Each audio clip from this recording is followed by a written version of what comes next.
And it became rocky because of, initially was because of the usual things women accuse men of, which is of cheating and having other relationships outside. And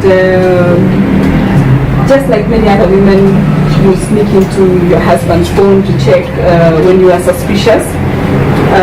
And I became suspicious because... Kindly tell us your marriage, leave mine alone. Specifically what happened between you and Minika. Thank you. So I became suspicious of his moves and movements because he would come home late and he doesn't want to give me my conjugal rights.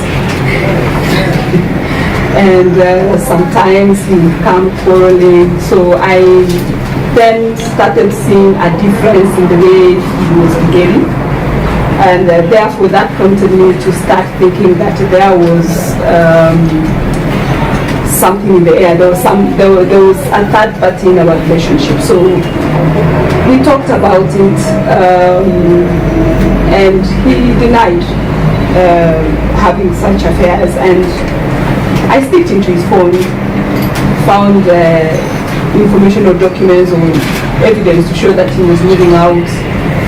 One of them was a woman who had sent him a pornographic video, images of women and those kind of things, half naked. And we talked about them. He called up his friends, first initially a friend called Kamui, and later Rufus Militi together with Kamui. We had our meetings, we discussed about the same, and he promised to change. Soon after that, he left for a trip to the US, I think it was the US. And while he was away on that trip, that is when I made new other discoveries. That Linturi had taken titles that did not belong to him and went and charged them in his company to gain monies. When he came back, we talked about it when he was away. When he came back, we had a discussion, and he did not want us to engage in this discussion. So what he did is he ran away to Meru and went and lived in Meru. Can you repeat that? When you went to we discovered that? Discovered that he had taken properties or titles of properties that did not belong to him and charged them with the bank. They belonged to my relatives. Yes. So when we wanted to discuss this matter, when I brought up the matter for discussion, he ran away, went to stay in Meru, and he started operating from Meru. So I'm in Nairobi with his children, my children, and he now lives in Meru. He has parliament to attend, but he will attend that parliament from Meru. He'll come and go back to Meru or sleep around town, because there are times I will know he has slept in town, but not at home. And this went on from around April to around July of 2018. And around July of 2018, I felt I should now involve our parents. So I called up my mother and my father-in-law and my mother-in-law to come to Nairobi. So they came and we had a discussion about our relationship. I told them about the things Vika had been doing and that he had actually run away and stayed in Meru. And after discussing with them, they felt that I should not, we cannot have this discussion just by ourselves, them and myself. They need him to be involved in these discussions. So he was contacted, and when he was contacted, he was not in Meru, he had gone to Rwanda because there was elections in Rwanda then, so he was an observer, so he said. So he was called by my father-in-law, and he gave a date over Sunday. I can't remember the date, but I remember the date, it was a Sunday, that he would come and we try and resolve these issues.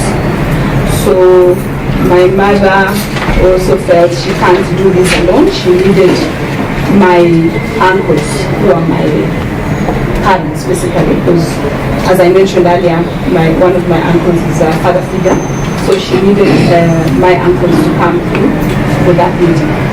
So we all agreed to be on a Sunday, and on that Sunday,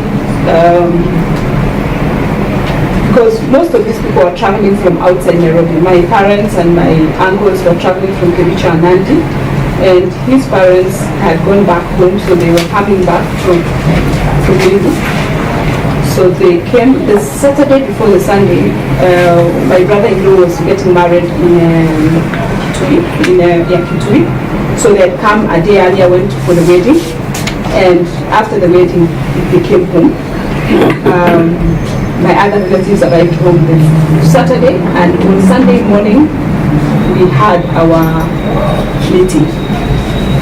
So the one thing before the meeting started, this Linturi told the crowd that he only had 3 hours to sit and discuss anything that needed to be tabled against him, because after that he was going to do his senatorial duties in Meru.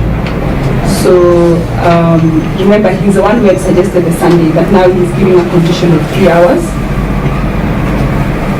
For me, I wondered whether 3 hours would really be enough, considering that he had not been home since April.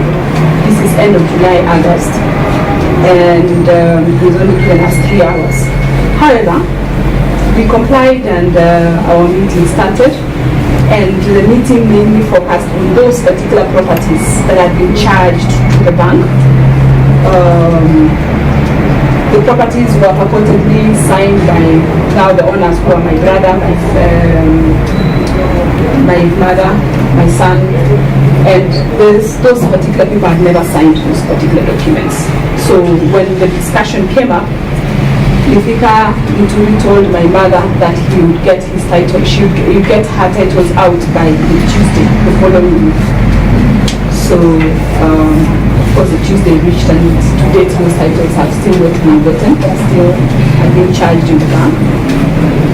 But however, the discussion did not yield much, and it was agreed that we would have a further meeting between myself and Linturi, together with a few of our friends who were then directors of the company that we're talking about, which charged the properties, with a view to resolving this matter.